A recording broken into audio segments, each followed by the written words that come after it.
So we went from 7 pieces of content a week. I did 3 on YouTube, and then I just repurposed the same 3 on a podcast to 80 content pieces a week. And so this is what happened in those 6 months. We added 300,000 subscribers on YouTube, 350,000 on TikTok, 150,000 buyers on Amazon for the book, 350,000 followers on Instagram, 100,000 on Twitter, and 400,000 downloads a month on the podcast. And so here's the how. And so this is the content creation model.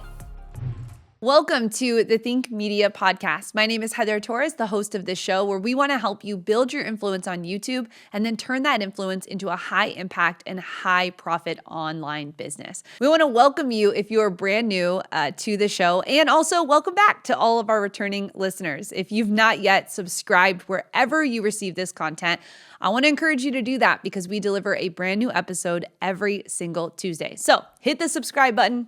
I don't know why I'm holding up a like sign, but hit the subscribe button on YouTube or wherever you like to listen to your podcast. Well, today's video is brought to you by a brand new free resource that we want to get in your hands. You can go to 21videotips.com where you can actually get information just like this, like we're doing here on the podcast, but even more. We've got 21 video marketing tips from people like Patrick Bet-David, Vanessa Lau, Pat Flynn, and the person on our podcast today is Alex Hormozi. We've got more tips for you from Alex inside of our 21videotips.com. You can get some of the top marketing secrets right now, and they are sharing their best kept business building secrets inside of this resource for you. We also have a downloadable guide that goes along with this free resource so that you can get massive impact today with these video secrets. So go to 21videotips.com to get that free resource right now. Well, today I am giddy because one of the on the rise influencers or entrepreneurs who is actually teaching what he's done, Alex Hormozi, is on today's podcast. We're going to be doing a 2-part series with Alex for you here on the show. And today we're talking all about how he was able to grow to over 1 million followers in less than 6 months, why he decided to go in on content marketing and what the shift was for him as an entrepreneur, and how he did it and how he built a team around it. Now, if you've not heard of Alex Hormozi yet from acquisition.com, let me just tell you a little bit about who this entrepreneur is. Alex Hormozi is a first-generation Iranian-American entrepreneur, investor, philanthropist, and the founder of acquisition.com. That's a portfolio company that does about $100 million a year. He's most known in the online space for his expertise in customer acquisition and monetization through his experience in scaling companies quickly. Alex is one of the fastest growing entrepreneurs on social media right now, and his YouTube channel has over 26 million views, where he helps entrepreneurs learn how to get more customers. He's also the best-selling author of the book $100 Million Offer, and he's the guest on today's show. So grab your pen and paper, lean into today's episode with Alex Hormozi.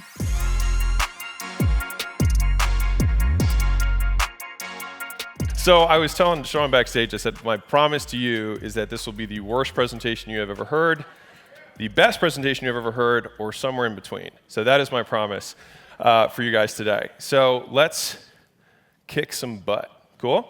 Let me see, I'm gonna go back one. There we go. Okay, so I'll just kind of share with you some of the things that I've learned over the last 6 months. So how I built a $1 million+ organic following in the last 6 months. Cool? Good news is if you can do it like this, anybody can do it. All right. So just transparency on this, like I built all my companies off paid ads, affiliates, cold outbound teams, or referrals, and that is usually what I'm asked to speak about. I have never built an organic brand. This is my first time. So I just like to get those disclaimers out ahead of time. And so what I have to share may not work for everyone, or in fact be true at all. But it worked for me this time. So that's what I'm going to share, okay? So just take everything with a gigantic grain of salt that I say, all right? Because a lot of you guys are probably better at this stuff than I am. So that's probably you guys here. There's me on the side, watching you guys be much better than me at video. And so without further ado, 1 million fans, 6 months in 60 minutes or less. So this morning, I don't know if you guys do this, but like morning of, I redo, what's up, Golden? I redo everything again because I'm like, oh, this is I have to redo it all. And so I broke it into 3 sections to make more sense. So section 1 is, why did I do this to begin with? And why you might think it's a good idea too. 2, what and how much? Like, what do we do to actually create that? And then 3rd is observations, because I had no other better heading for it than that. So that's what it is. Okay, so let's rock and roll. So quick backstory. I'm going to go through this as fast as possible. This is me when I started my business career, sleeping on the floor. I signed my first lease, slept on that floor for the first 9 months, was able to get it to that picture on the left in a year. Then I opened a new location every 6 months after that. And then over the next 18 months, I met Layla, and we did gym turnarounds. So we basically fly from place to place to place and fill gyms up. And it was a hands-on sales model. I had, at our peak, 8 sales guys turning around 8 gyms every month. That became tenuous logistically, and we're like, I wonder if there's a better way.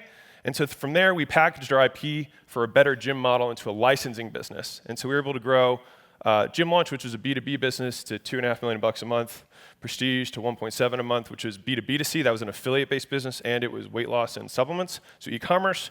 Then we scaled Ellen to 1.6 million a month, which was B2B2C. And we just recently sold that for 46.2, and we just sold that one last year as well, which I'm not allowed to say the number, but there you go. Then we started acquisition.com, which right now does about 13 million a month, which is cool. And, oh, I appreciate it. So that sounded weird. So right now we grow $3 million plus internet businesses into $30 million plus sellable businesses. That's kind of what we do now. And so hopefully you're probably asking this question, which is like, what does this have to do with growing video or growing with video? Jack?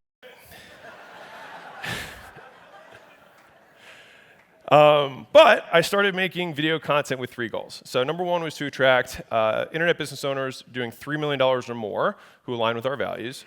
Number 2 is to help all businesses below our minimum deal size to just grow to the deal size. That was kind of the idea. Like, how do I just get everybody who's at $1 million to $3 million or $100K to $3 million, whatever, just get everybody up above that level so we can hopefully work with them. And then 3, to create a place where I could document and share the best practices of building world-class companies from my experience. And like, we're not the Elon Musks and the Bezoses and all that, but I wish that those guys had documented what they had done. Like, how cool would it have been to see like the vlog of Amazon in 1996, right? How sick would that have been? And like, every day is like, yep, almost lost the company today. Like, 6 months later, almost lost the company again. I thought that would have been awesome. So I thought, I did a really poor job of documenting everything up to this point. And so I was really committed to like, all right, for this next phase, I really want to do a better job of it. So that's the idea. All right, oops. And ironically, when we started doing that, lo and behold, businesses doing $3 million or more started reaching out to us, which was awesome, right? Success. So I guess this might have something to do with video. But believe me when I say that no one is surprised as me about this kind of organic stuff in general, because I've never done it before. So we're on this ride together. All right, so here's the goal for the presentation. Give you a few lessons that I've learned to take you from wherever you are to a little closer to wherever you want to go with this presentation. I'm so good at content. There's the little man. Okay, great. So disclaimer, again, never done this. I also didn't want to be famous or known for a very long time. There's me saying I want to be rich, not famous. But several experiences changed my mind, so I'll walk you through this really quickly. So when Kylie, do you remember this when Kylie was announced that she was a billionaire? Well, that's what I felt like that day. I was like, what am I doing wrong? And then The Rock, killing it, and then boom, he's got a $2 billion plus tequila brand that he was able to launch off his organic audience. Conor McGregor, $600 million with Proper 12. It's probably grown since now. Huda, now is a $1 billion brand. And so I can be a little slow sometimes, but I could kind of read the writing on the wall. So there's the writing on the wall. But I didn't want to build an e-commerce brand because all those were e-commerce physical products brands, and I was like, it's not my vibe. I already did that once. It's not my favorite of the businesses that we've done. So I still kind of like dragged my feet a little bit. And that's when I heard this guy, Nomad Capitalist, who like teaches people to not be U.S. citizens. That's not the point, but so you can not pay taxes. But anyways, that's when I heard a podcast with this guy, and he was like, oh yeah, I get about 3,000 applications a month. I was like, holy cannoli. I was like, well, if I had 3,000 applications a month, I would make at least $1 if that were my life. And so I realized it could work for B2B, not just e-commerce stuff. I was like, that's neat. And then I heard Neil Patel was doing $100 million a year doing B2B agency services, all off inbound. I was like, okay, this might make sense. And so again, I still was like, all right, so it does work for B2B, organic stuff works, but I still didn't really want to be famous. That was not my vibe. And so I met up with dear friends of ours, Lisa and Dean Graciosi, and we had a conversation that was kind of the last straw here. So I was like, dude, being famous sounds terrible. He was just telling us about how like somebody like showed up his house and threatened his kids, and I was like, that sounds fucking awful. Like, why? No, thank you. I'm good. I'll just pass on grass. And so he was like, if getting harassed and attacked is the price I have to pay for the, it's supposed to say impact.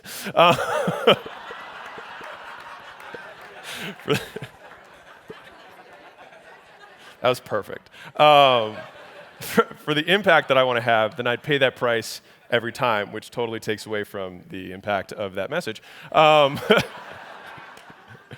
But I was like, he's right. You know what I mean? Like he said, if that's the price I have to pay to make the impact I want to have, and I pay that price every time. I was like, all right, I need to stop being all right.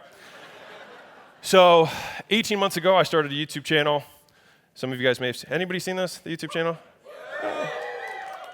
Mosey Nation. Woo. And so I built 2 expensive studios to launch this thing. I started making 3 videos a week.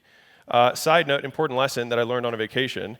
That really one did better than my really fancy one, which then taught me that what's inside the content matters more than the wrapper.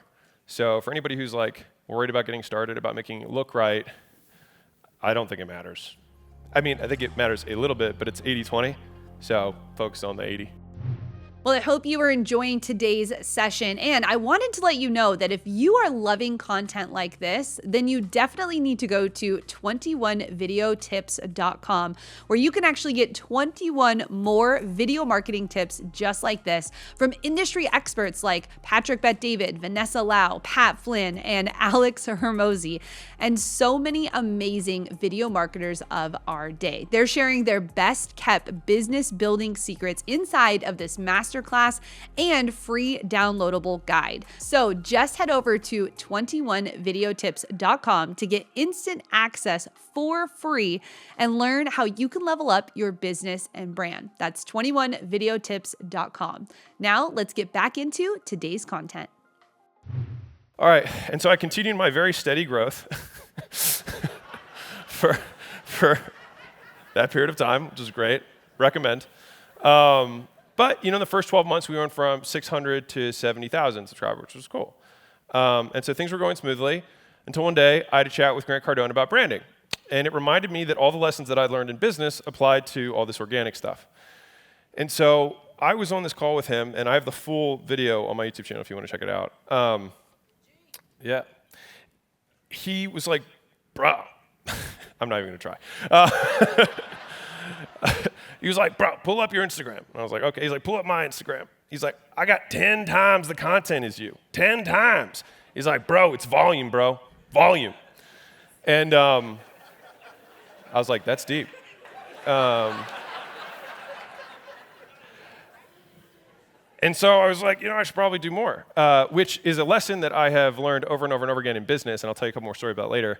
But like, so many times we're doing the right stuff. We're just doing way too little of it. Like, I'll tell you a quick story which is not on this presentation, but when I started my first gym, I was told that I should put flyers out. And so I went, I'm like really, full of vinegar. I was like, I'm gonna go do it. So the business owner who told me was more successful than me, et cetera. And so I went, I put the flyers out, and then like nothing really happened. So I met back up with him a few weeks later, and he was like, hey, how'd the flyers work? And I was like, I got one guy who called me and said I fucked up his car. That was it. He's like, well, what was your test size?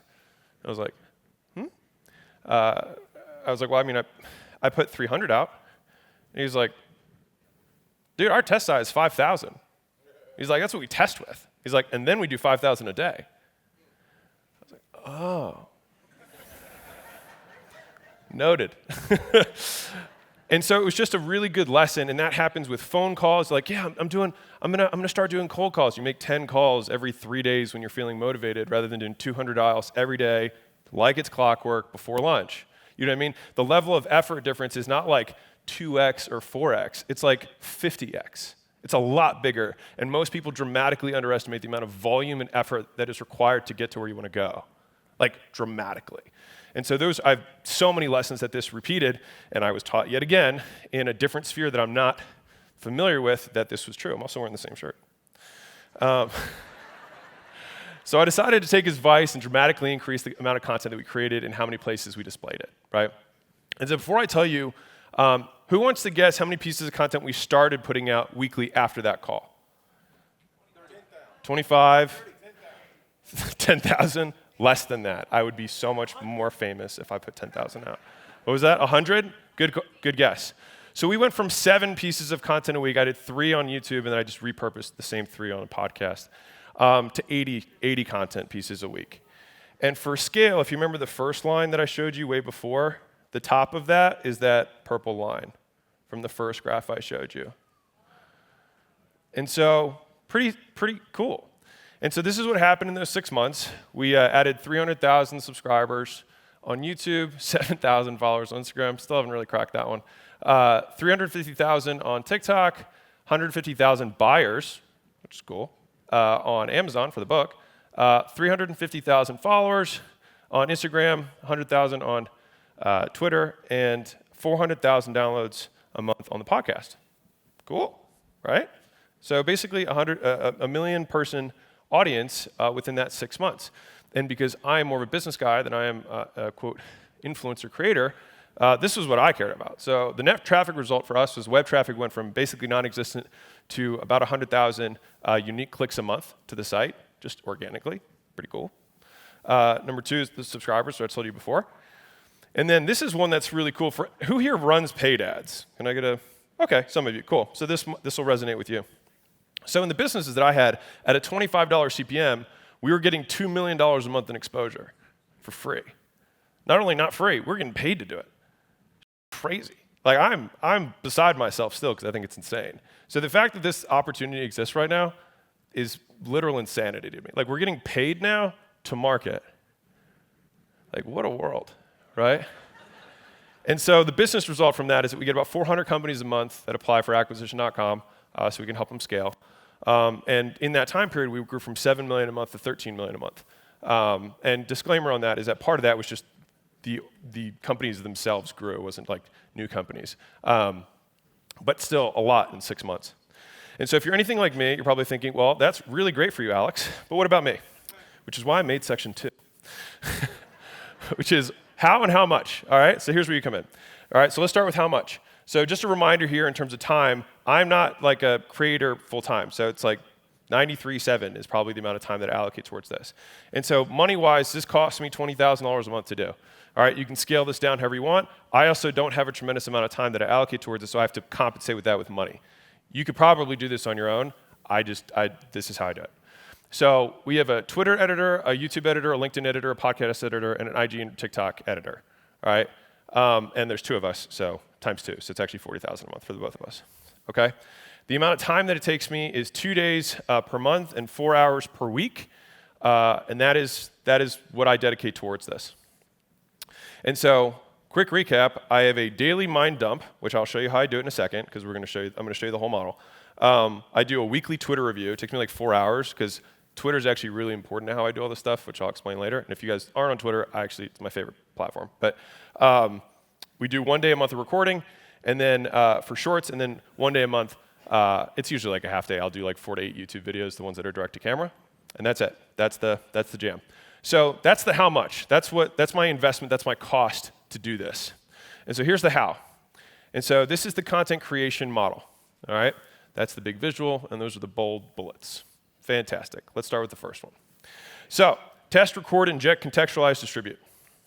So the old way that I used to do content was I would just have this ongoing email thread to myself. I don't know if you guys have like notes or like a chain to yourself, because you probably get ideas. You're in a conversation. Oh, I should make a piece of content on that, right? And then you email it to yourself. And that's how I did it for a long time.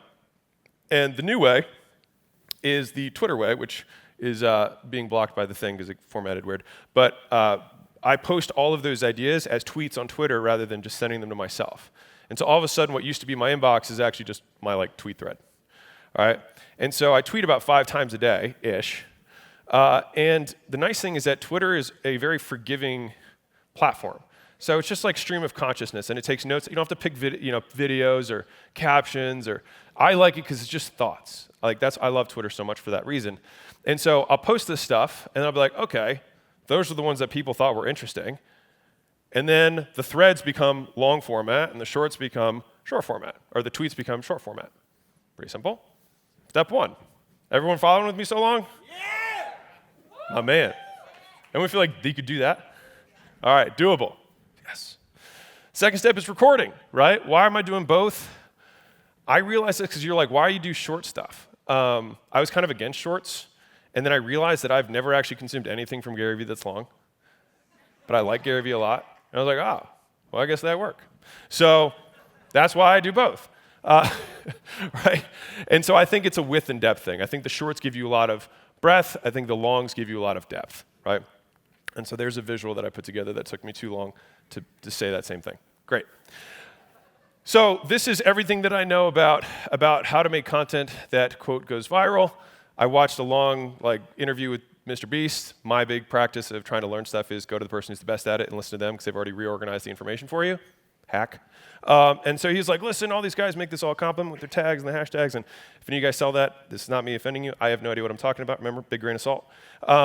But he said, it's just CTR times watch time. That's it. You got to get people to click, and you got to get people to watch.